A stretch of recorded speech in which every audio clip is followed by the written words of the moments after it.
ఓం మహాగణాధిపతయే నమ. ఓం గురుభ్యో నమ. ఓం శ్రీమాత్రే నమ. పరమేశ్వర స్వరూపమైనటువంటి జ్యోతిష్శాస్త్రం మనకు అందించినటువంటి మహర్షులకి నమస్కారం. హయగ్రీవ హయగ్రీవ హయగ్రీవేతియో వదేత్తస్య నిస్సరతే వాణి జను కన్యా ప్రవాహవత్. ప్రేక్షకులందరికీ కూడా నమస్కారం.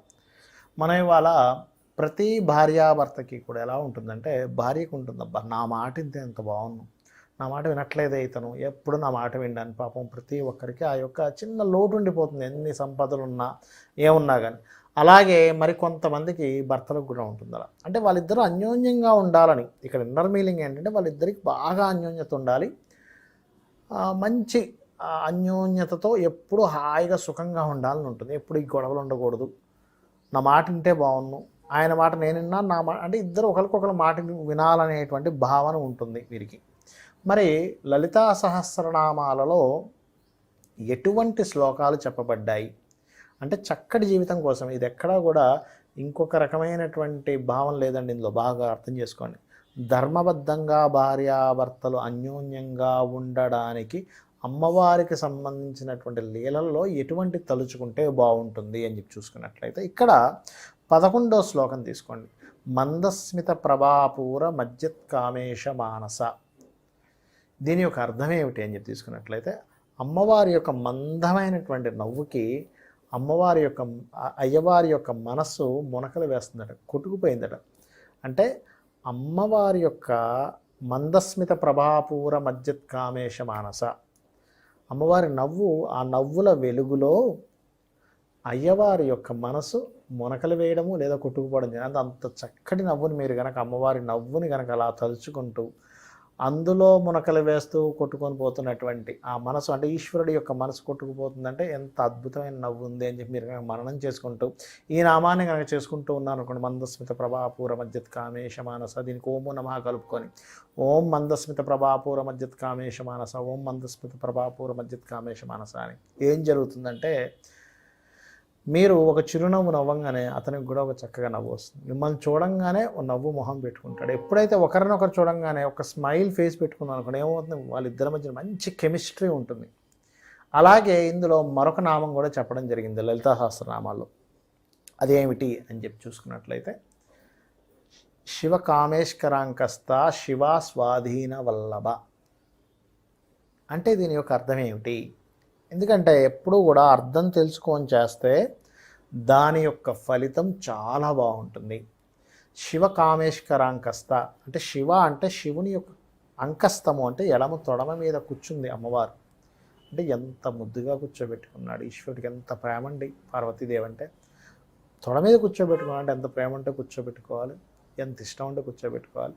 అలాగా ఎడమ తొడమ మీద కూర్చున్నటువంటి అమ్మవారు తన ఈశ్వరుని స్వాధీనపరుచుకుంది. అంటే తను ఏం చెబితే అది చేసేలాగా. మనకి లలితా సహస్రనామాల్లో కూడా చూసినట్లయితే ఆ యొక్క కథలో బండాసురుడి యొక్క వధ, ఈ ఘట్టంలో మొత్తంలో ఏంటంటే అమ్మవారి యొక్క ఆవిర్భావము, వాళ్ళిద్దరికి వివాహము జరిగేటప్పుడు అమ్మవారు ఒక మాట అంటుందట, నేను ఒక షరతు పెడతాను నన్ను పెళ్లి చేసుకోవాలంటే. ఏమిటి అంటే, నేను ఏం చెబితే అది చేయాలి ఆయన. అయితే ఈశ్వరుడు ఏమన్నాడు, సరే నువ్వేం చెప్తే అది చేస్తా. అయితే ఇక్కడ ఏంటంటే, అతను కాదనేది ఏది కూడా అమ్మవారు అనదు. ఈ 2 శ్లోకాల వల్ల ఏమవుతుందంటే, ఒకటి, భార్య కానీ భర్త కానీ ఏం చెప్తే భార్య ఏం చెప్తే భర్త అది వింటాడు. అలానే ఏది పడితే అది చెప్పరు. ఈ శ్లోకాలు చేసుకున్నాకున్న గమ్మత్తు ఏంటంటే, వారు ఏదైతే కాదంటారో వీరు అదే చెప్పడం జరుగుతూ ఉంటుంది. వీరు చెప్పినటువంటిది వారు కాదనడం అనేటువంటిది జరగదు. ఇద్దరిలో కూడా ఏమైపోతుందంటే, ఇద్దరు ఆలోచన విధానాలు ఒకేలాగా జరుగుతాయి, ఒకేలాగా పనిచేయడం జరుగుతుంటుంది. ఎందుకు అలాగా? మీరు కనుక ఈశ్వరుడి యొక్క సంబంధం అంటే ఈశ్వరుని కనుక చూసుకున్నట్లయితే, పార్వతీ పరమేశ్వరులు ఎలా ఉంటారని, అర్ధభాగం అంటే సగం ఈశ్వరుడు సగం పార్వతీదేవి. ఇంకోటి ఏంటి, వాళ్ళిద్దరూ అభేదము లేదు వాళ్ళిద్దరికి, పార్వతి అన్న పరమేశ్వరుడు అని ఒకటే అంటూ ఉంటారు. అంటే వాళ్ళిద్దరూ ఒకటిగా ఎలా అయితే మనం చూస్తామో, ఒకటిని శాస్త్రం ఎలా చెప్తుందో భార్యాభర్తల విషయంలో కూడా ఒకటైపోవడం జరుగుతూ ఉంటుంది. ఈ 2 శ్లోకాలు కనుక చేసుకున్నట్లయితే, ఓం మందస్మిత ప్రభాపూర మజ్జత్ కామేశ మానస, అదేమో 11వ శ్లోకము. ఇక 21వ శ్లోకం కనుక తీసుకున్నట్లయితే, శివ కామేశ్వరాంకస్త శివ స్వాధీన వల్లభ.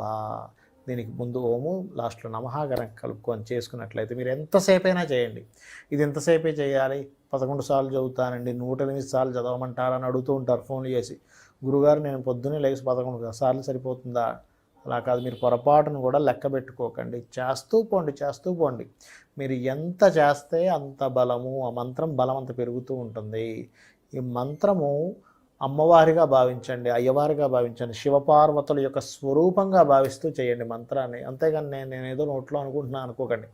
మీరు చేసేటప్పుడు నేను చెప్పినటువంటి అర్థము, దాని యొక్క భావం అర్థం చేసుకుంటూ చేయాలి. అబ్బా, చక్కగా అసలు అమ్మవారి యొక్క నవ్వులో ఈశ్వరుడి మనసు కొట్టుకుపోయింది. అమ్మవారు చక్కగా ఈశ్వరుడికి ఎడమతలం మీద కూర్చున్నాడు, ఆ అమ్మవారు స్వాధీనపరచుకుంది. ఇలా చేయండి. ఇలాగనే చేసినట్లయితే ఖచ్చితంగా భార్యాభర్తలు ఎంతో అన్యోన్యతగా ఉండడం, మరియు తన మాట ఆవిడ మాట అంటే ఇద్దరు మాటలు ఒకరికొకరు వినడం జరుగుతూ ఉంటుంది. సర్వే జనా సుఖినో భవంతు.